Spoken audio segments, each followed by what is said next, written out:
মানে এগুলো 12 ইঞ্চিরও করলে আরও ভালো হয়, কিন্তু সেক্ষেত্রে কস্ট অনেক বেড়ে যাবে। তো একবারে কম বাজেটের মধ্যে মানে এই টোটাল বক্সটার সেটআপটা 10,000 টাকা, ঠিক আছে। আর এর সাথে মেশিন কী কী আছে সেটা আমি ভিডিওর মধ্যে আপনাদেরকে দেখাচ্ছি। আর এখানে যে 12 ইঞ্চি স্পিকারগুলো, এগুলো কিন্তু এমপ্রোর অরিজিনাল স্পিকার, ঠিক আছে। তো এই স্পিকারের 12 ইঞ্চি মানে রেঞ্জ বেশি হবে।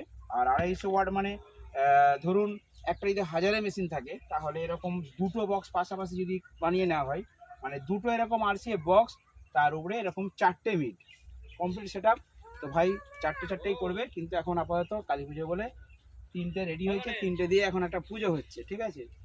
আর ওপরের যে স্পিকারগুলো, এগুলো কী কোম্পানির 8 ইঞ্চিগুলো? এগুলো স্যানিটন, সুইটনের স্পিকার, এগুলো 100 ওয়াটের, ঠিক আছে, 8 ইঞ্চি।